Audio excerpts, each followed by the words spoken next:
ভারতের একটা ফাটা কেষ্ট মিঠুন চক্রবর্তী ওই গত পরশুদিন ফেসবুকে একটা স্ট্যাটাস দিছে, বাংলাদেশকে দখল করতে আমাকে 15 দিনও লাগবে না। ওরা বলে আমাকে দখল করবে। মিঠুন তোরকে মাল তোর কাছে আমরা ফেরত দিছি, জোরে কোন কথা ঠিক না? মোদিরও বউ নাই, শেখ হাসিনার স্বামী নাই, করে একা তোরা খেবিস কারে পাগলা।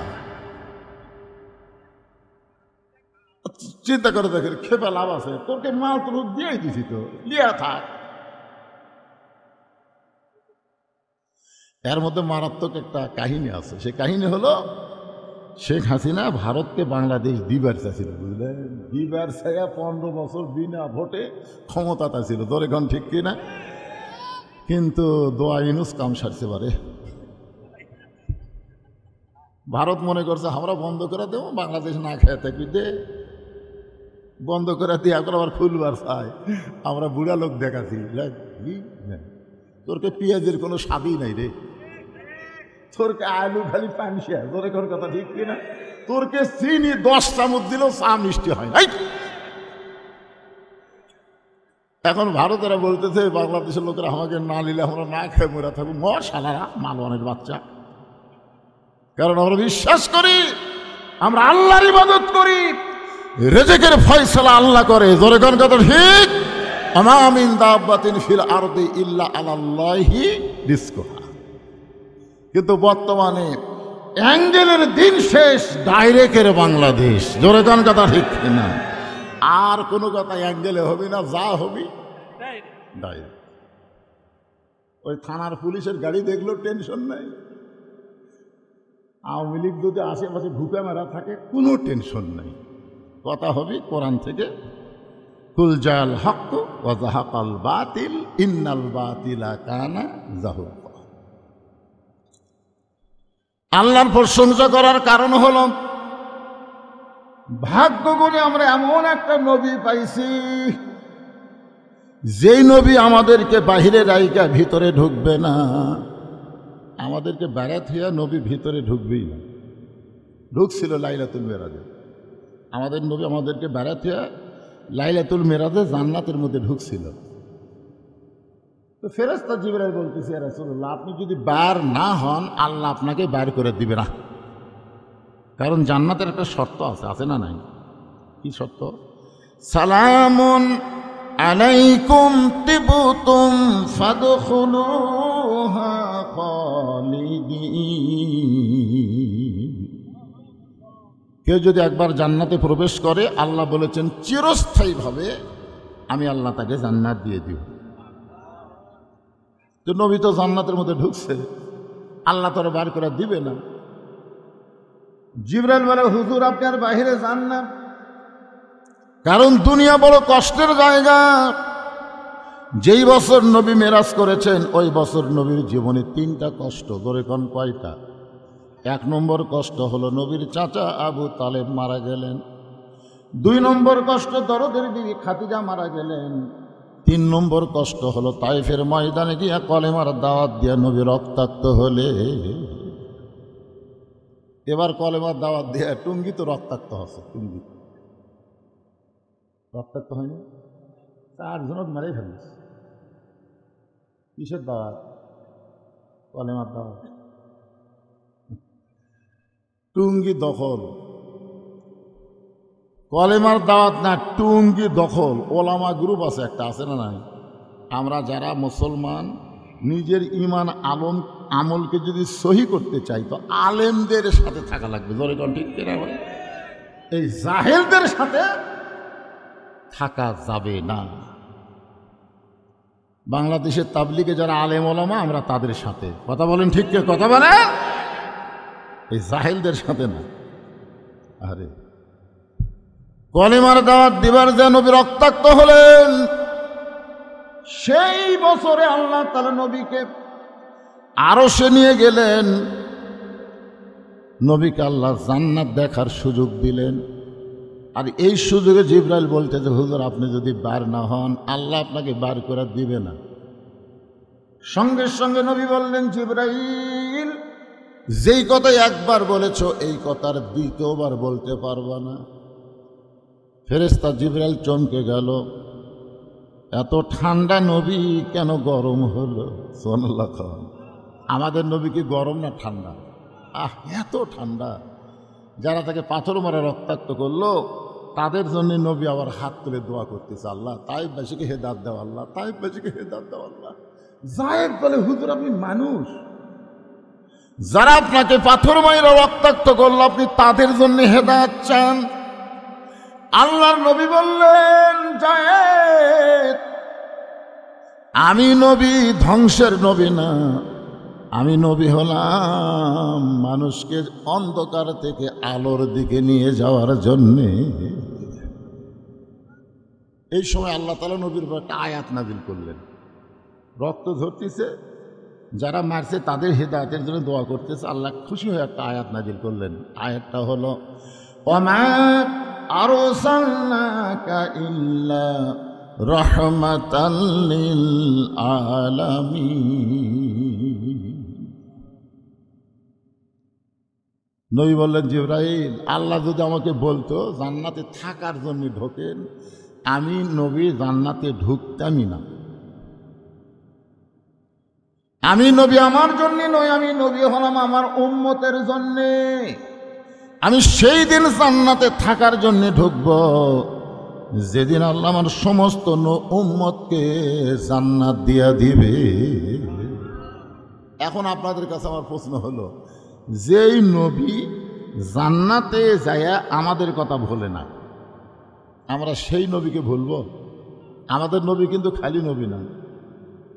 খালি নবী? এই যে আমরা দরুদ শরীফ পড়লাম, আল্লাহুম্মা সাল্লি আলা সাইয়্যিদিনা, সাইয়্যিদিনা মানে কি? কথা কয় না। সর্দার আবার কে কয়? সর্দার কি? নেতা কওয়া লাগবে। এরা সর্দার, গ্রাম সর্দার, গ্রাম সর্দার।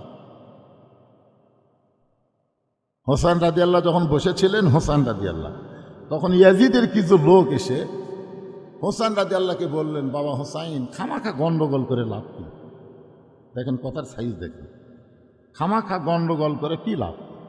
তোমার নানা হলো বিশ্ব নবী, তোমার বাবা হলো বিশ্ব আলেম, তোমার মা হলো খাতুনে জান্নাত, তুমি এমন একটা বংশ থেকে দুনিয়াতে আইছো, খালি বসে থাকবা আর জনগণ তোমাকে হাদিয়া দিবে, ইচ্ছা মতো খাবা। কি মনে করছেন আমাকে বাংলাদেশে কেউ যদি কয় আমি আওলাদের রাসূল, পড়ার কাম করা লাগবে?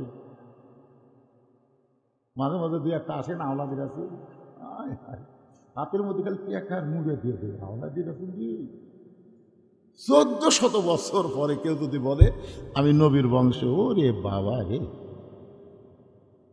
আর হোসেন রাদিয়াল্লাহু 1400 বছর পরে। তোমার নানা হলো বিশ্ব নবী, তোমার বাবা হলো বিশ্ব আলেম, তোমার মা হলো খাতুনে জান্নাত। এমন একটা ঘর থেকে, এমন একটা বংশ থেকে তুমি দুনিয়াতে আইছো, খালি বসে থাকবা, হাদিয়া পাবা আর সমানে খাবা। আপনার বলেন তো কথাটা ভালো না খারাপ?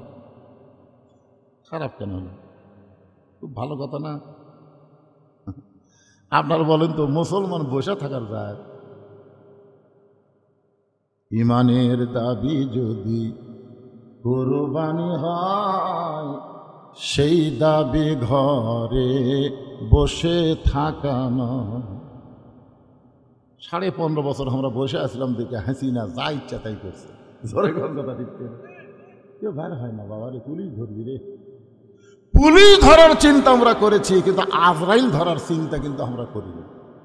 সর্বপ্রথম বাংলাদেশে পুলিশকে ভয় না করে আজরাইল ধরার চিন্তা করে একটা ছেলে রংপুরে 2 হাত বাড়ায় দিল, মার মার। বাতিলের সঙ্গে আপোষ করে বেঁচে থাকার চাইতে আল্লাহর পথে জীবন দেওয়া অনেক ভালো, মার। এই যে 2 হাত বাড়ায় দিলাম, নিজের চোখে দেখলাম। প্রথম গুলি করলো ওই জায়গাতেই থাকলো, দ্বিতীয় গুলি করলো, একটা বার ও মারে বাবারে বলে চিল্লা উঠল না। তৃতীয় গুলি যখন করেছে তখন এক বন্ধু এসে দৌড়ে এসে হাত ধরছে, তখন সে চলে পড়ছে। এখান থেকে বোঝা গেল আল্লাহর জন্যই যারা জীবন দিবার চায় তাদেরকে গুলিও লাগে না, কোনো কিছু লাগে না, তাদেরকে লাগে না। আল্লাহ রাসূল বলেছেন একটা শহীদের মৃত্যু পিঁপড়া কাটা, এই যে খুদি পিঁপড়া কামড়ায় না, খুদি পিঁপড়া কামড়ায়, এই পিঁপড়া কাটার যন্ত্রণা চাইতেও কম। সঙ্গে সঙ্গে হোসাইন দাঁড়িয়ে গেলেন। এত সুন্দর প্রস্তাব দিচ্ছেন ইয়াজিদের লোকেরা, তারপরে হোসাইন দাঁড়িয়ে বললেন, রে ইয়াজিদের সামসারা। আর সামসা কথার সাইজ দেখছেন? ইয়াজিদের চামচারা, তোমরা যদি আল্লাহর বান্দা হতে, কথাটা খুব খেয়াল করবেন, রে ইয়াজিদের সামসারা, রে আওয়ামী লীগের সামসারা, রে বিএনপির সামসারা। চামচা আছে না? নাই, এখন আছে নাই? মানুষের চামচা। কার চামচা? সাধারণ একটা মানুষকে নেতা বানা, তার পিছনে ঘুরঘুর করে শালা নেতা খাড়া হয়ে পেশাব করে, এক ওয়াক্ত নামাজ পড়ে না, ওরই চামচা হয়ে ঘরে। হোসেন বলতেছে, রে ইয়াজিদের চামচারা, তোমরা যদি আল্লাহর বান্দা হতে তাহলে আমার নানাকে শুধু বিশ্ব নবী বলতে না। আমার নানা শুধু বিশ্ব নবী নয়, আমার নানা হলো বিশ্ব নেতা। কি বুঝলেন? কি বুঝলেন? তোমরা আমার নানাকে নবী মানবে আর নেতা আর একজনকে মানবে। আজকে আমাদের বাংলাদেশে সমস্ত দলের লোকেরা আমাদের নবীকে নবী মানে, কিন্তু নেতা মানে না। নবীর প্রতি দরুদ পড়ে, নবীরে সালাম করে, দেবতা মাজারের ভিতরে, কিন্তু নবীর সমাজ গড়ার কাজে অনেকের দ্বন্দ্ব মনে বাজে। কথা হয় না? মিলাদ পড়ে, সালাম দেয়, কান্দে, রে পাগলা। বদরে যুদ্ধের দিনে নবী ঘরের মধ্যে ঢুকলেন, ঘর থেকে যখন বের হলো সাহাবীরা তাকায় দেখে নবীর মাথার টুপি নাই, নবীর গাওয়ার জুব্বা নাই। নবী সৈনিকের পোশাক পরে মাথার হেলমেট দিছেন, আর হযরত আলীকে বলতেছেন, আলী আমার কোমরের বেল্ট একটু টাইট করে দাও তো। হযরত আলী এসে কোমরের বেল্ট যখন বারবার টাইট করে, নবী বলে আরো টাইট করে দাও। মানে পেটের মধ্যে ভাত নাই তো, বুঝতেছেন না? মানে পেট ঠোঙ্গা হয়ে গেছে, পেটই খালি টাইট দেয়, আরো ভিতরে ঢুকে যায়। আবু বকর বলে, ইয়া রাসূলুল্লাহ, আপনি আল্লাহর নবী। রাসূল বলেন, আবু বকর, আমি আল্লাহর নবী যেমন ঠিক, আজকে বাতিলের বিরুদ্ধে হকের পক্ষে আমি হব আল্লাহর সেনাপতি। তার মানে কি বুঝলেন? খালি দরুদ আর সালাম দিয়ে মাজারের মধ্যে বসে থাকার জন্য ইসলাম না। ইসলাম হলো বাতিলের বিরুদ্ধে প্রয়োজন হলে সেনাপতি হওয়া লাগবে। ধরে কোন কথা কন না, নবীর প্রতি দরুদ পড়ে, নবীরে সালাম করে মসজিদের ভিতরে, কিন্তু নবীর সমাজ গড়ার কাজে অনেকের দ্বন্দ্ব মনে বাজে। এই বাহিরে কথা কয় কেরে? এই বাহিরে যারা কথা কয়, মুরগির তলের ডিমের বাচ্চা হয়। ধরে কোন কথা ঠিক কিনা? 12টা ডিম দিছে, 10টার বাচ্চা হয়। কেরে 10টার বাচ্চা হলো, দুটার কি অপরাধ? বলে দুটার অপরাধ হলো মুরগির বুকের তলে থাকেনি, খালি সাইড মারছে। এই সাইড মারার কারণে ঠিক মতো উষুম পাইনি, এরা কাজিয়া হচ্ছে। আপনারা বলেন তো, কাজিয়া ডিম ভেজা খাওয়া যাবে? সিদ্ধ করে খাওয়া যাবে? যেটি 10 জন লোক বসে আছে ওটি ভাঙ্গা যাবে? আয় আয়, সামিয়ানার বেড়া যারা কথা কয়, এরা হলো কাজিয়া ডিম। ধরে কন কি ডিম? মুসলমানের বাচ্চা, তুমি যদি মুসলমানের বাচ্চা হও, আল্লাহর কোরআনের সামিয়ানার নিসবাত দিয়ে রাস্তায় ঘোরার কোনো সুযোগ তোমার নাই। আজকে তুমি মাস্তানি করতেছ, 2 দিন পর তোমার মাস্তানি থাকবে না, তোমাকেও দুনিয়া ছেড়ে অন্ধকার কবরে যাওয়া লাগবে। জোরে কোন কথা ঠিক কিনা? মানুষ মরে গেলে যে আয়াত পড়ে, আমি সে আয়াত দিয়ে তাফসীর করব। মনে নাই কি আয়াত কইছি? ইজা আসাবাতুহুম মুসিবাতুন ক্বালু ইন্না লিল্লাহি ওয়া ইন্না ইলাইহি রাজিউন। আসলে বাইরে যে ছেলেপেলে ঘুরতেছে ওদের কোনো দোষ নেই, দোষ হলো ওদের বাপ মায়ের। রাসূল বলেছেন 6 বছর থেকে নামাজের তালিম দাও, 10 বছর থেকে ঘাড় ধরে, ধরে কোন কি ধরে ঘাড়, এরকম ঘাড় ধরে টিকি দিয়ে মসজিদে দিয়ে দাও। আপনারা পারেননি দেখে আড়ে আল্লাকাল ঘুরতেছে। বক্তার দোষ নেই, দোষ হলো বাপ মায়ের। আল্লাহ ওই সকল বাপ মা যাদের সন্তানকে ছোট্টবেলা থেকে আল্লাহর নামাজের দিকে নিয়ে আসতে পারে নাই, ওই বাপ মাকে আল্লাহ ছাড়বে না। জোরে কোন কথা, ঠিক কথা কন। যাদের বেটারা বাইরে ঘুরতেছে, ওই বেটাকে যদি একটা পাপ হয়, বাপের 10টা পাপ হয়।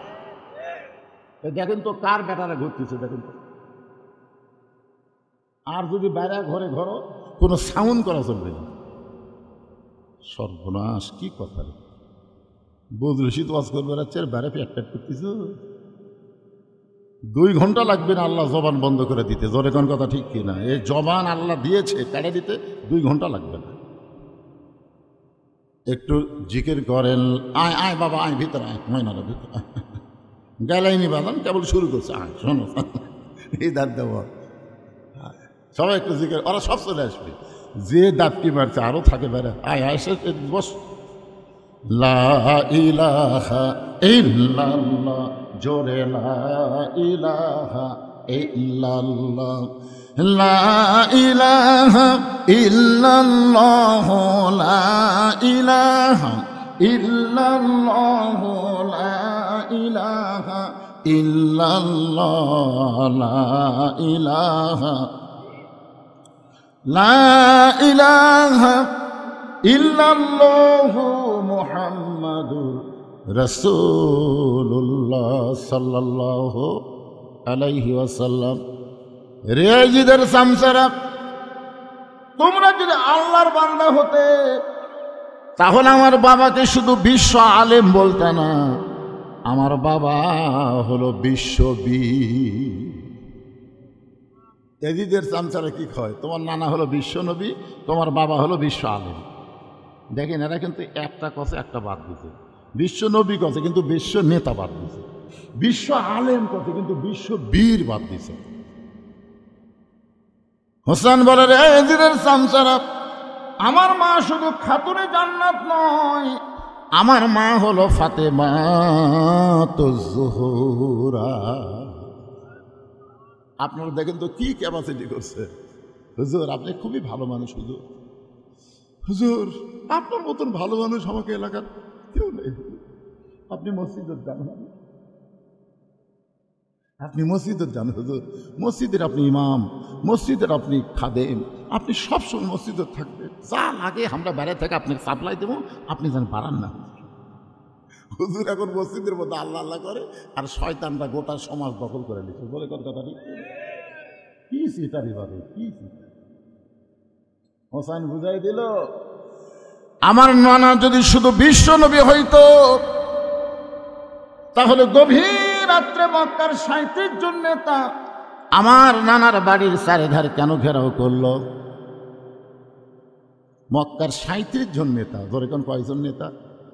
একে দাও, কুড়াল, বর্ষা, তীর নিয়ে নবীর বাড়ির চারিধার ঘেরাও করছে। যদি খালি নবী হতো বাড়ি ঘেরাও করতো? আবু জেহেল কি বলছিল, বাবা তুমি যদি চাও মক্কার সবচাইতে ধনী বানিয়ে দেবো তোমাকে, তুমি যদি চাও, তুমি তো একটা বিধবাকে বিয়ে করছে, একটা যুবতী সুন্দরী নিয়ে তোমার সাথে বিয়ে দেব, তুমি যদি চাও। কি খাবা, কি খাবা তুমি?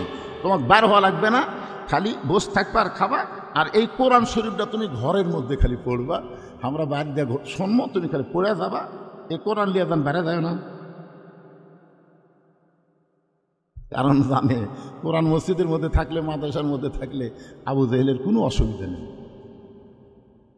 এই কোরআন যদি সংসদে নিয়ে যাবার চান, ওরে বাবা রে, আল কোরআনের আলো। ওই আবু জেহেলের লাগালে স্লোগান দিলেন, আবু জেহেল তো বলছে যে ঘরের মধ্যে নিয়ে থাক, আপনারা ঘরেতে থাকবেন, তাহলে সেটা করতে কি হয়? আগের থেকে তো অনেক কিছুই করছেন, এখন সেটা করে চলবে? জাগা মতো লিয়া যাওয়া লাগে ভাই রে, জাগা মতো। হ্যাঁ, আমি যেই বলবো আল কোরআনের আলো, আপনার বলবেন বলতে পারবেন না। আল কোরআনের আলো, কোরআন হাদিস যেখানে, দুনিয়ার মুসলমান লিল্লাহে তাকবীর।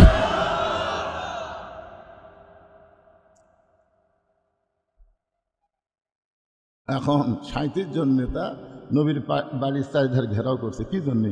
বাড়ি পড়া দিচ্ছে। আল্লাহ নবী হযরত আলীকে ডাক দেন, আলী আমার বিছনায় চাদর মুড়িয়ে তোমাকে ঘুম পাড়া লাগবে। আলী বলতেছে, হুজুর আমি কিন্তু জানলা দিয়ে দেখছি। নবী বলে, কি দেখছ? বলে, মক্কার 37টা গোত্রের 37 জন নেতা আপনাকে হত্যা করার জন্য বাড়ির চারিধার ঘুরতেছে। রাসূল বলেন, এই জন্যই আমার চাদর মুড়ি দিয়ে আমার বিছনায় তোমাকে ঘুমাতে হবে। আর এই সুযোগে আমি মক্কা ছেড়ে মদিনায় হিজরত করতে চাই। আলী বলতেছে, হুজুর এতদিন আপনার বাড়ি কেউ ঘেরাও করেনি, তখন আল্লাহ আপনাকে হিজরত করতে হুকুম করলো না। আর আজকে তখন মারার জন্য সবাই দাঁড়িয়ে আছে, এই সময় আল্লাহ আপনাকে মদিনার যাওয়ার কথা বললো। আমার মনে হয় আল্লাহ ইচ্ছা করে আপনাকে কি রাসূল কইল, আলী তুমি ছোট মানুষ, তুমি বুঝবা না, যাও ঘুম পাড়ো। দাও। বলে, হুজুর আমি কি ঘুমাবো? ঘুম পাড়ো। আল্লাহ নবীর বিছানায় হযরত আলী চাদর মুড়ি দিয়ে ঘুমায় গেলেন।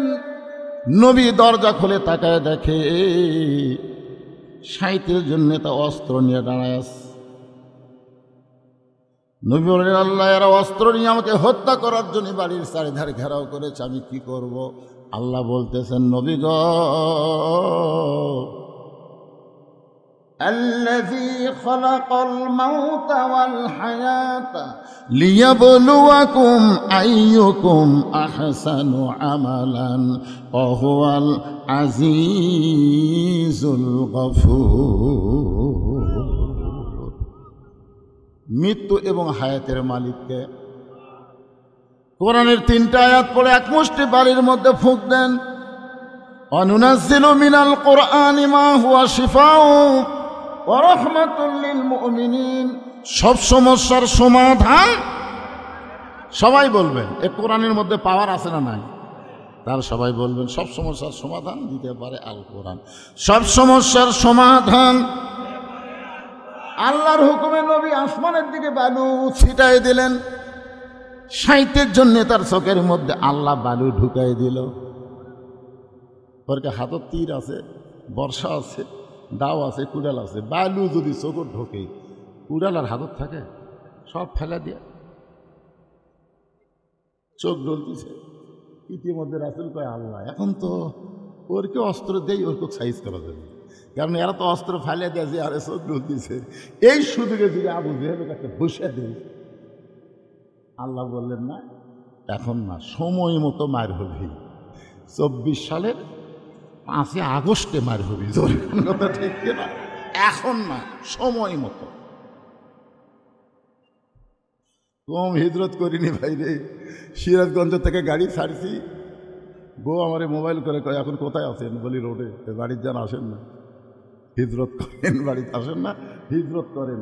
শ্বশুর বাড়িতে মোবাইল করলাম, আব্বা খবর কি? না বাবা, একটু চলবি না। কি শেষ পর্যন্ত আলুর বাগুড়ের মধ্যে কম্বল বিছায় আল্লাহ আল্লাহ সুবহানাল্লাহ। আমরা খালি বলি, আল্লাহ এই কষ্ট কবে যাবে? আল্লাহ হয়তো বলেছে জাগা মতো মারে হবি। ধরে কোন কথা ঠিক না? আল্লাহ নবী গভীর রাত্রে চুপি চুপি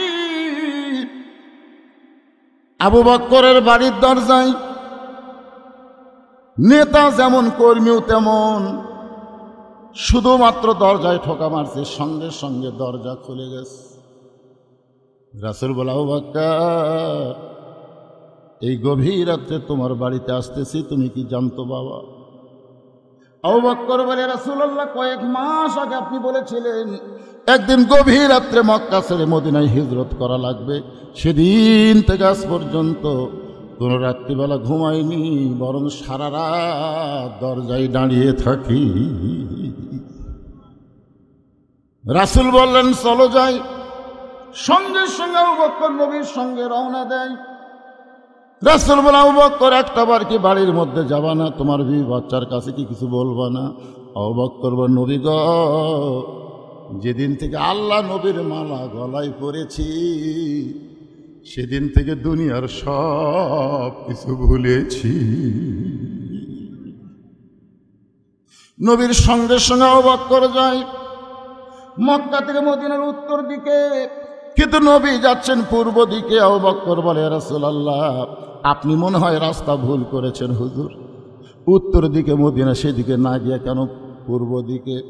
রাসূল বলে, আবু বকর, ওই যে তাকায় দেখো, বিশাল একটা পাহাড়, ওই পাহাড়ের মাথায় একটা গর্ত আছে, এই গর্তের ভিতরে আমাদেরকে আত্মগোপন করা লাগবে। আবু বকর, নবী গো, ওই গর্তের মধ্যে আত্মগোপন করা, এটা কি আবু জেহেলের ভয়ে না আল্লাহর হুকুম? রাসূল বলে, আবু বকর, মুসলমান কোনো মানুষের ভয় করে না, মুসলমান যা করে আমার আল্লাহর হুকুমে করে।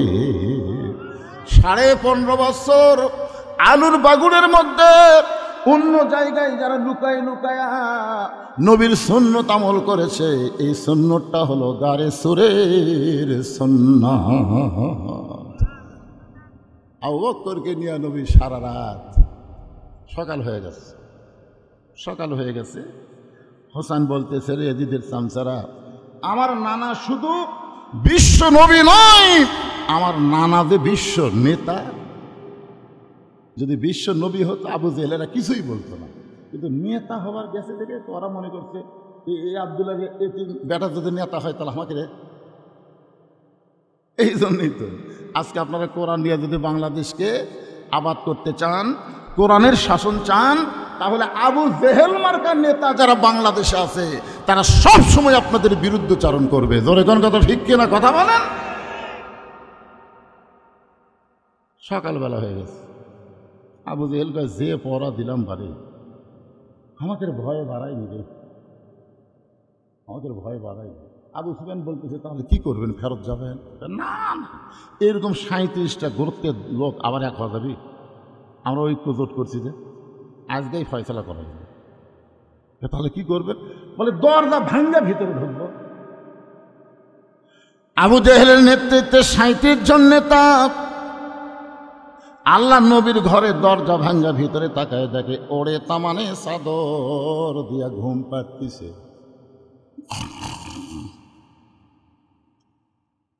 আবু জেহেল কই, মানুষ করে এক মারার জন্য আমরা সারা রাত চেতন, ভারী আরামের ঘুম পাড়ে। উকিল এসে বলতেছে, মীর কাসেম আলীকে, মীর কাসেম আলীর নাম শুনছে? উকিল বলতেছে, রাত 12টায় আপনার ফাঁসি হবে।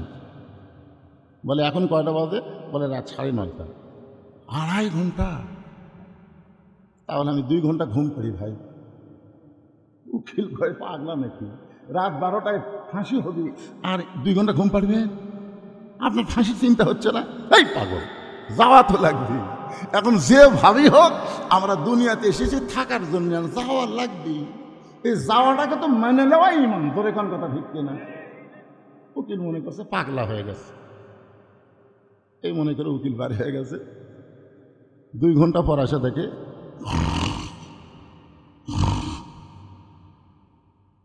উকিল কই, কে রে, আর 8 ঘন্টা পর ফাঁসি হবি?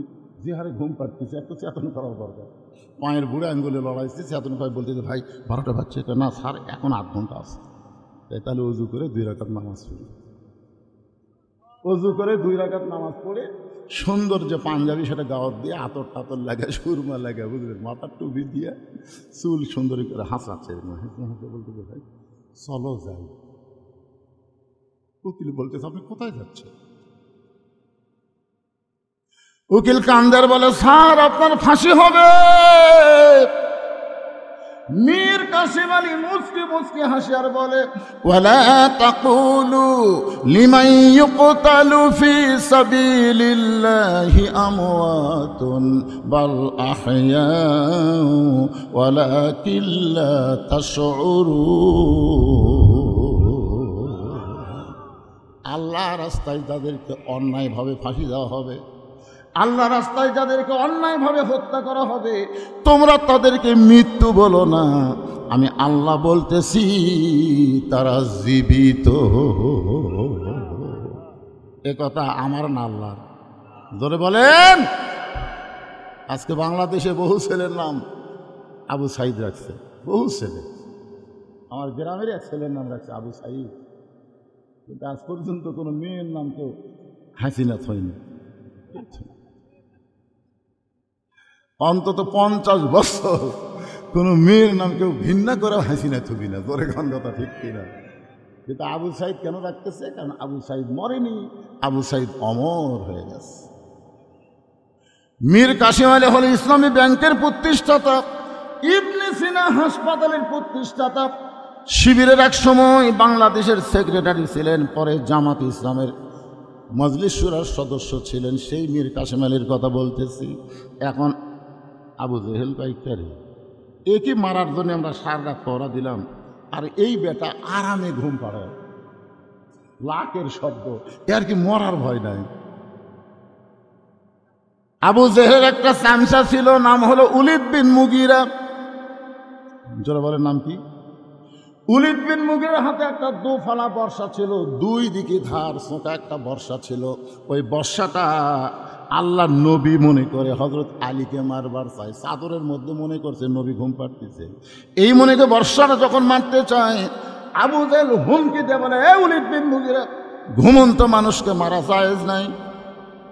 সুবহানাল্লাহ বলে, ঘুমন্ত মানুষকে মারা জায়েজ নাই। আবু জেহেল ফতোয়া দিছে। আবু জেহেল কি মূর্খ? মূর্খ না বাবা। আবু জেহেল জানে যে এই বাড়ি মানে আল্লাহ রাসূলের বাড়ি, আর আবু জেহেলের বাড়ি করে লাগালাগি বাড়ি। যারা হজ করছে তারা জানে আবু জেহেলের বাড়িতে আমরা পেশাব করি, আর নবীর বাড়ি হয়ে গেছে লাইব্রেরি। ধরে কোন কথা ঠিক না? এখানে হাজি সাহেব আপনার নাই, 2-4 জন হাজি সাহেব, আপনি তো করছেন, ভাই করেননি, নিজে দেখছে আলেম মানুষ। পেশাব না লাগলো আবু জেহেলের বাড়ির যে আমরা করে আসি, কি মজা রে ভাই, তাই না? ওখান থেকে একটু তাকালেই দেখা যাচ্ছে নবীর বাড়ি লাইব্রেরি। সুবহানাল্লাহ বলে। আবু জেহেল জানে যে আমার বাড়ির ধারে এক যদি হত্যা করা হয়, এই তো আল্লাহর নবী। আবু জেহেল কিন্তু জানে আমাকে নবী আল্লাহর নবী, তিনি জানে, কিন্তু মানে না। আপনারা সবাই জানে মসজিদের মুয়াজ্জিন হলো পৃথিবীর সর্বশ্রেষ্ঠ ব্যক্তি। মসজিদের মুয়াজ্জিন হলো পৃথিবীর সর্বশ্রেষ্ঠ ব্যক্তি। আল্লাহ বলেছেন, বেলাল, আমি নবীর চাইতে তোমার মাথা উপরে থাকবে। শুধু মাথা উপরে থাকবে না, তোমার মাথায় আল্লাহ একটা নূরের টুপি পরাই দেবে, যেই টুপি পূর্ণিমার চাঁদের মতন আলো দেবে। তাহলে গোটা গ্রামের মধ্যে সবচাইতে সম্মানিত ব্যক্তিকে জানেন ঠিকই, মানেন?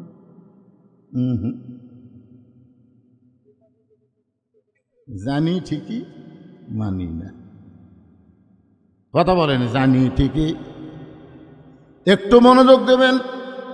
উলিদ বিন মুগিরা বলেন, নেতা, আপনার কথা মানতে পারবো না। যাকে পহরা দিলাম সারা রাত, আমরা নিজেরা ঘুম পাড়তে পারলাম না, আর এই বেটা চাদরের তলে ঘুম পাড়ে, একে না মারা পর্যন্ত আমার শান্তি নাই। এই বলে আবার যখন বর্ষা মারতেছে, এমন সময় আবু জেহেল খফ করে বর্ষাটা ধরছে। আবার যখন মারতেছে, খফ করে ধরে বলতে চাই, তুই আমার কথা মানিস না কেন? অনেক সময় দেখবেন নেতার চাইছে চামচাকের মোশান বেশি হয়। গত 15.5 বছর দেখেননি? নেতারা মোটামুটি ঠান্ডা, কিন্তু চামচা জিনিস আমি কাপ দল করি, তুই জানিস? তোর সাইজ করতে আমার 2 ঘন্টা লাগবে না রে। হাই রে চামচাকের মোশান ভাই। আবু জেহেল হলো নেতা, উলিদ বিন মুগিরা হলো চামচা। বলে, নেতা সব কথা আপনার মানা যাবে না। সারা রাত চেতন থেকে যাক পহরা দিলাম, এই বেটা আরামের ঘুম পাড়ে, আমাকে ঘুম নাই, মারবো। এই যেই মারবার আছে খপ করে বর্ষা ধরছে, আমার কথা মানিস না কেন? এখন আপনাদের কাছে আমার প্রশ্ন হলো, আল্লাহ নবীর যত শত্রু ছিল সবচাইতে বড় শত্রুর নাম কি? সবাই এক বাক্যে বলেন, সবচাইতে বড় শত্রুর নাম কি? আর সবচাইতে খারাপ শত্রুর নাম কি? সবচাইতে খারাপটার নাম হলো ওলীদ বিন মুগীরা। এই জায়গা ফাঁকা হলো কেন? এই জায়গা ফাঁকা হলো কেন? আচ্ছা আচ্ছা, আপনি একজন সামনে আসুন। ফাঁকা খাওয়া হয় না, সামনে ফাঁকা থেকে শয়তান থাকে, বুঝলেন না? ওলীদ বিন মুগীরা সবসময় নবীকে গালি দিত। তার মুখের ভাষা এত খারাপ ছিল, সবসময় নবীকে গালি দিত। যেরকম কি দিত? যেরকম বাংলাদেশে কিছু কিছু লোক কোনো কারো দোষ না পাইলে আলেমকে দোষ পায়, যেরকম ঠিক কিনা? ওই চাষটালে বসে গল্প করে, দেখছি রে, বহু দেখছি। ওয়াজ করে এত টাকা নিয়ে যায়, বুঝতেছি না? দেখবেন যত দোষ সব আলেমের। ইমামের দাড়ি সবই ঠিক আছে, দেখছি আমাদের ইমামের দাড়ি কিন্তু এক মুষ্টি হয়নি। আমি খেয়াল করে দেখছি,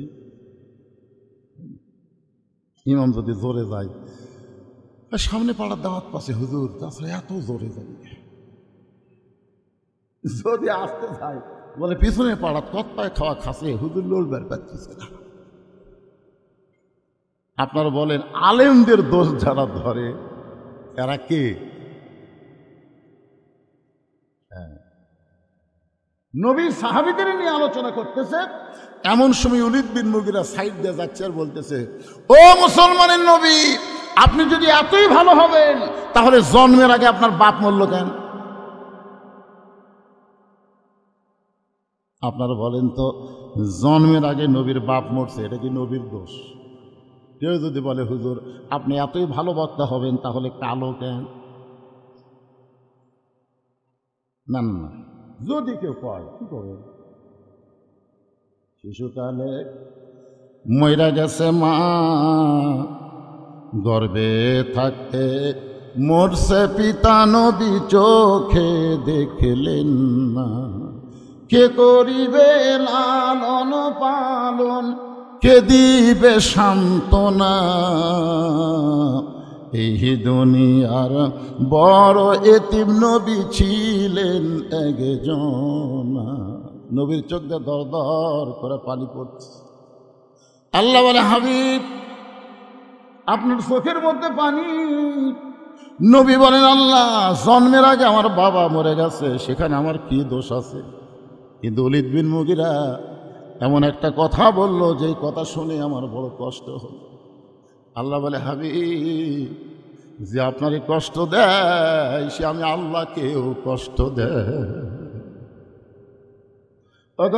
নবী শুনে নেন, ওলীদ বিন মুগীরাকে আপনি চিনেন?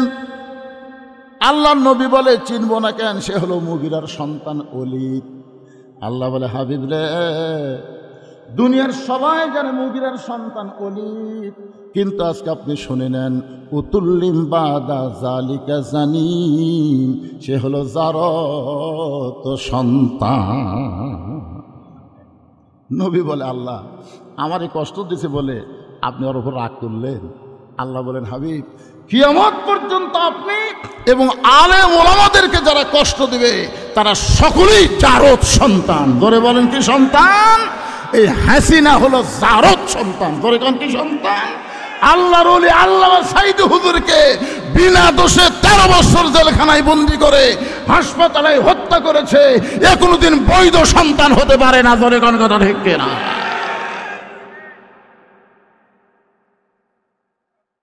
যে বেটা মামলা করেছিল নজমুল বাসার, সারা বলে পীর সাহেব। আমি ফেসবুক থেকে একটা পোস্ট করছি, প্রায় 300টা কমেন্ট করছে। প্রত্যেকটা কমেন্টে আলহামদুলিল্লাহ আলহামদুলিল্লাহ, একটা ইন্নালিল্লাহকে ভুলেও করেনি। কি বুঝতেছে? আল্লাহ বললেন, হাবিব যে আপনার মনে কষ্ট দিল ও হলো অবৈধ সন্তান, জারত সন্তান। উতুল্লিম বাদা জালিকা জানি। কয়েকদিন পরে নবী আবার সাহাবীদের নিয়ে আলোচনা করতেছেন। এমন সময় ওলীদ বিন মুগীরা ওই রাস্তা দিয়ে আসতেছে। নবী তো বুঝতে পারছে আজকেও কিছু একটা কবে, কারণ কয় হলো খালি বিরুদ্ধে কয়। ওলীদ বিন মুগীরা কেবল আসতেছে, মুখ খুলিছে, এখন নবীর কিছু একটা কবে। তো কিছু একটা বলার আগে নবী বলতেছে উতুল্লিম বা দাদা আলিকা জানি, যেই কইছে ওলিদ বিন মুগিরা মারছে দৌড়, এক দৌড়ে মায়ের কাছে গেছে। মা, কারণ কোন সন্তান কেমন এটা কেউ না জানলেও কে জানে। যে সন্তানরা ঘোরাঘুরি করতেছে, মাহফিলের মধ্যে ঢুকতেছে না, এটা কিন্তু আপনারা জানেন না, ওর মাও জানে। কেন ওই যখন মায়ের পেটত আছিল, মাও পেটত গোটা পাড়া ঘুরিয়েছে, ওর পেটের মধ্যেই ঘোরণি দাঁড়ান শুরু আছে। তুই বাইরে এসে বসে থাকতে পারবি? বাবা আনন্দে মাতিয়া সাগরে ভাসাইয়া সেই যে চইলা যায় খবর রয় না। মাজন ধরিয়ায় উদরে কতই কষ্ট করে, ধরিয়ায় উদরে কতই কষ্ট করে, 10 মাস পরে পায় প্রসবের বেদনা। এমন দরদি ভবে কেউ হবে না আমার মা। মা বালাগল ওলা বিকামালিহি كشف الدجى بجماله حسنت جميع خصاله صلوا عليه وآله اللهم آمين। জান্নাতের বাগান থেকে জান্নাতি মানুষদেরকে নিয়ে আমি গুনাহগার তোমার রহমতের দরজায় দুখানা হাত তুলেছি আল্লাহ। হাসরের ময়দানে জাব্বার আর কাহার নামে রূপ নিয়া তুমি যখন বিচার শুরু করবে, তোমার সামনে দাঁড়ায়া সমস্ত নবীরা নাফসি নাফসি বলে কাঁদতে থাকবে। এমন কঠিন অবস্থা হাসরে হবে, সেদিন সমস্ত নবী তার উম্মতকে ভুলে যাবে, শুধু বলবে আল্লাহ আমার কি হবে, আমার কি হবে। একমাত্র দরদি নবী শাফাতের কান্ডারি ইয়া রব্বি হাবলি উম্মতি বলে সেজদায় পড়ে যাবে। সেই কঠিন মুসিবতের সময় আজকের এই মাহফিলকে ওসিলা করে আমাদের সবাইকে রাসূলের উম্মতের কাতারে আল্লাহ কবুল করে নিও। سبحان ربك رب العزة عما يصفون وسلام على المرسلين والحمد لله رب العالمين لا إله إلا الله।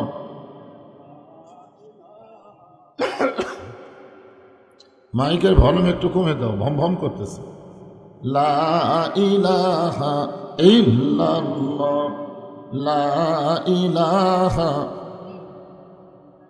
লা ইলাহা ইল্লাল্লাহ লা ইলাহা ইল্লাল্লাহ লা ইলাহা ইল্লাল্লাহ জোরে লা ইলাহা ইল্লাল্লাহ। চাঁদ সূরজ আর গ্রহ তারা আল্লাহ নামের পাগল পারা। চাঁদ সূরজ আর গ্রহ তারা আল্লাহ নামের পাগল পারা। আমার আল্লাহ নামের এতই দয়া, আল্লাহ নামের এতই মায়া, লুকিয়ে রাখছেন হে আল্লাহ জোরে লা ইলাহা ইল্লাল্লাহ। আমি বললাম ভলিউম কমে দেওয়ার বেড়া দিছে, চনচন করে কেন? লা ইলাহা ইল্লাল্লাহ লা ইলাহা লা ইলাহা ইল্লাল্লাহু মুহাম্মাদুর রাসূলুল্লাহ।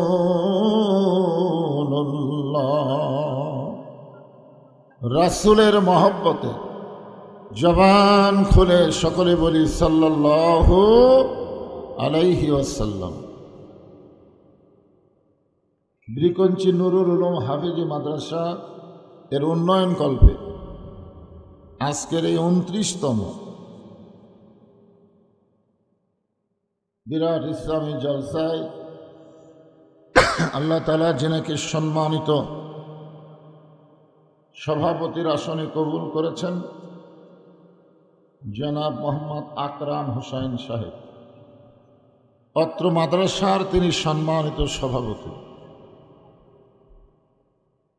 আজকের এই মাহফিল সভা পরিচালনায় জনাব আলহাজ মোজাহার আলী পরামানিক সাহেব, সম্মানিত সভাপতি এবং সভার পরিচালককে অন্তরের অন্তঃস্থল থেকে আমি শুভেচ্ছা জ্ঞাপন করছি। আজকের এই মাহফিলের সম্মানিত ওলামাই কেরাম, আপনাদের মাঝে মাঝে যে সমস্ত আলেম ওলামা বসে আছেন, মঞ্চে আছেন, মাগরিবের নামাজের পর থেকে এত রাত পর্যন্ত কোরআন হাদিসের আলোকে অত্যন্ত গুরুত্বপূর্ণ আলোচনা করে আপনাদেরকে শোনাইছেন, আলেম ওলামা সহ আজকের এই মাহফিলের বক্তাগণকে অন্তরের অন্তঃস্থল থেকে আমি শুভেচ্ছা জ্ঞাপন করছি। এই মুহূর্তে আমার সামনে যারা বসে আছেন, মন চাইলেই কিন্তু এখানে বসা যায় না।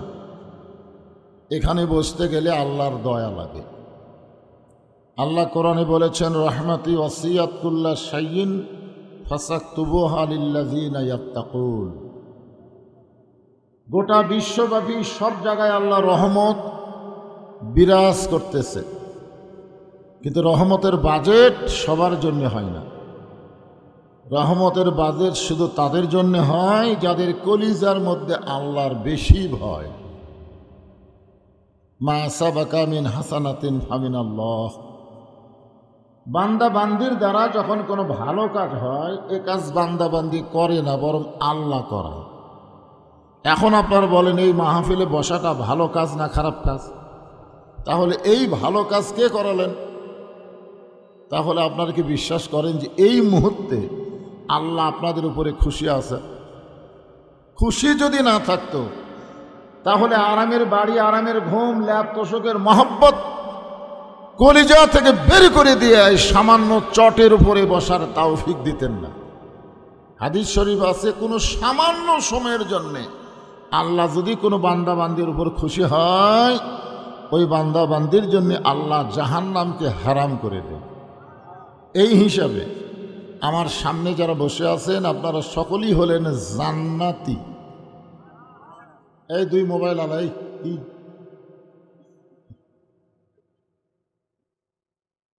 হ্যাঁ, আমি যদি আপনাদেরকে জান্নাতি বলি, আপনাদের বিশ্বাস হচ্ছে না। আমাদের ইমানটা এত দুর্বল হয়ে গেছে যে আমরা মুসলমান হওয়ার পরেও জান্নাত পাওয়ার ব্যাপারে আমরা সন্দেহ করি। বাপের সন্তান হওয়ার পরেও বাপের সম্পত্তি পাওয়ার ব্যাপারে সন্দেহ করে বলে বেড়াই, আমি আমার বাবার সম্পত্তি পাই কি না পাই, পাই কি না পাই। তখন গ্রামের লোকজন বলে, তোর জন্মে ভেজাল আছে। তোর এখন কথা ঠিক কি না? জন্মে যদি ভেজাল না থাকে তো বাবার সম্পত্তি তুই পাবি না, তো পাড়ার লোক পাবে। আমরা যারা মুসলমান হওয়ার পরেও জান্নাত পাওয়ার ব্যাপারে সন্দেহ করি, বুঝতে হবে আমাদের ইমানের মধ্যে ভেজাল আছে। তোর এখন কি আছে? ভেজাল, ভেজাল। কিন্তু আপনাদের ইমানের মধ্যে ভেজাল নাই। তার প্রমাণ হলো আপনারা পাপী হতে পারেন, আমরা পাপী হতে পারি, কিন্তু আমাদের ইমানে যে ভেজাল নাই তার প্রমাণ হলো জান্নাতের বাগানে আল্লাহ কবুল করা। জোরে কোন সুবহানাল্লাহ। আল্লাহ কবুল না করলে এখানে বসতে পারবেন? অনেকে কিন্তু বাইরে ঘুরতেছে, 45 কেজি গরুর গোস্ত আর 6 মণ চাউল বিরিয়ানি হচ্ছে। আপনারা কম এই কয়জন লোককে আমরা 45 কেজি গোস্ত আর 6 মণ চাল খাবার পারবো? পারবো? কিন্তু তখন ওরা কিন্তু মাশাআল্লাহ সুবহানাল্লাহ খাবার পাইলে সবচাইতে বেশি খুশি হয় কুকুর। কুত্তার চাইতে ভালো খুশি কেউ হয় না। আর যারা প্রকৃত মানুষ তারা খাওয়ার চিন্তা করে না, তাদের রেজেকের ব্যবস্থা আল্লাহ করে। জোরে কোন কথা ঠিক কি না? আমার সামনে যারা বসে আছেন, আমি আমার অন্তরের অন্তঃস্থল থেকে আপনাদের সবাইকে শুভেচ্ছা জ্ঞাপন করছি। সম্মানিত মা বোনেরা, পর্দার অন্তরালে বসে বসে যারা আলোচনা শুনতেছেন, গল্প করতেছে পাশে মনে হয়, দেখছেন কি গল্প? রে মা, এ মা, আসলে মেয়ে মানুষের কথাটাও পরপুরুষের জন্য কি হারাম, কথাটাও পর্দা। মা জোরে কথা বলেন, আপনারা আমরা শুনতে পাই, পর্দার খেলাফ হবে। এই জন্যে যতক্ষণ আপনারা এখানে বসে আছেন জবানকে বন্ধ রাখেন। সম্মানিত মা বোনদেরকেও অন্তরের অন্তঃস্থল থেকে শুভেচ্ছা জ্ঞাপন করে। 42 বছর ওয়াজের বয়স, কিন্তু এই ব্রিকুঞ্চি গ্রামে প্রথম। আপনাদের গ্রামের একজন চেয়ারম্যান ছিল না, গত বছর মাটিহাট যখন ওয়াজ করতেছিলাম আমাকে জোর করে ধরে বলল যে আমাদের ব্রিকুঞ্চি আপনাকে আসতেই হবে। আল্লাহ আমাকে নিয়ে আইলো ঠিকই, কিন্তু ওনাকে দেখতে পাচ্ছি না। কিসের সমস্যা? সমস্যা করলি সমস্যা, ধরে কোন ঠিক কিনা? সমস্যা যদি আমি করি সমস্যা তো হবে। তো যাই হোক, আজকে এই মুহূর্তে জানতে চাচ্ছি আপনারা সকলে কেমন আছেন? আলহামদুলিল্লাহ রব্বিল আলামিন। যে আল্লাহ শারীরিক সুস্থতা দান করে মানসিক প্রশান্তি লাভের জন্য আজকের এই জান্নাতের বাগানি কবুল করলেন, আমরা সে আল্লাহর উপরে খুশি না বেজার? তাহলে জবান খুলে সমস্বরে সকলে বলবো রব্বানা লাকাল হামদ হামদান কাসীরান তাইয়িবান মুবারাকান ফিহি। এই যে তিনটা সোনার চান, এই পিছনে খাড়া হয় না, এইদিকে জায়গা আছে, দেখো খুব সুন্দর জায়গা, সব খালি পিছনে বসতেছে, ফাঁকা আছে তো, এই সাইডটা ফাঁকা আছে, এই ক্যামেরার এই সাইডটা বসেন। হ্যাঁ, আরে জায়গা সব পুরো যাবে, কি মনে করবেন? সময় মতো আসবে, সময় মতো দেখবেন মসজিদের শেষে আসে আগে যায়, এরকম মুসল্লি কি জুমার দিন কম না বেশি? আসবে শেষে, যাবে আগে, এরকম কিছু ধান্দা লিয়া কিন্তু লোক খালি ঘোরাঘুরি করতেছে। সময় মতো আসবে, এখন আসবে না, লাভ হবে না, পরে এসে লাভ নেই। আল্লাহ বলেছেন জুমার দিনে সবার শেষে আসা আগে যায়। এরা মুসল্লি না, এরা হলো ফাওয়াইলুল মুসল্লি। এরা নামাজ পড়ে না, আল্লাহর সাথে নামাজ নিয়ে ঠাট্টা করে। জোরে কোন ঠিক কি না? কোরআনের মাহফিলে ওয়াজ শুনবে না, পোলা খাবার আসবে, ওরা আর যাই হোক আল্লাহর কোরআনের সাথে ঠাট্টাকারী মানুষ। জোরে কোন কথা ঠিক কি না? হ্যাঁ, একটা কোরআন শরীফ এখানে দেওয়া দরকার হুজুর, একটা কোরআন শরীফ দেন। যে আল্লাহ আমাদেরকে শারীরিক সুস্থতা সহকারে আজকের মাহফিলে কবুল করলেন, আমরা সে আল্লাহর প্রতি প্রশংসা করলাম। লাইন শাকারতুম লাযীদান্নাকুম। আল্লাহ কোরআনে বলেছেন যে যত বেশি আল্লাহর শুকরগুজারি বান্দা হবে, আল্লাহ তার জন্য তত নিয়ামত বাড়াইয়া দেবে। এই যে আপনারা সুবহানাল্লাহ বললেন, নিয়ামত মানে কি? নিয়ামত মানে বলতেন না? নিয়ামত কিন্তু সূরা ফাতিহার শেষে দিয়ে গেলে পাবেন, আনআমতা আলাইহি। নিয়ামত শব্দের অর্থ হলো আল্লাহর সন্তুষ্টি। আমরা যত বেশি আল্লাহর শুকর আদায় করব, আল্লাহ তত বেশি আমাদের উপরে সন্তুষ্ট হবে। হাদিস শরীফে বলা হয়েছে, কেউ যদি আল্লাহকে খুশি করার জন্যে একবার আলহামদুলিল্লাহ শব্দ উচ্চারণ করে, তামলাউল মিজান, আল্লাহ তাআলা নেকি দিয়ে মিজানকে পরিপূর্ণ করে দেয়। আরবিতে বলা হয় মিজান, বাংলাতে বলা হয় দাড়ি পাল্লা। জোরে এখন কি মিজানের বাংলা কি? আরো জোরে জোরসে বলুন, জোর হলো না, আরো জোরে।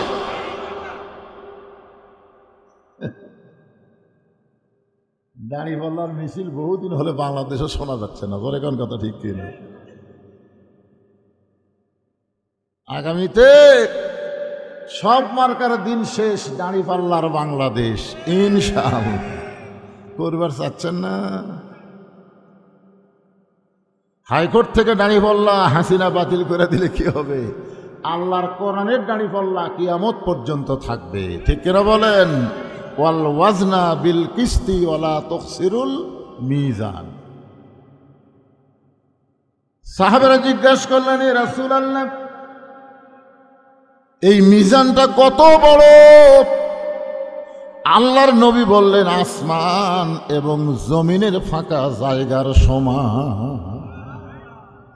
এই যে চালাক, যারা সুবহানাল্লাহ কইল তারা খুবই চালাক। কি যে চালাক আপনারা!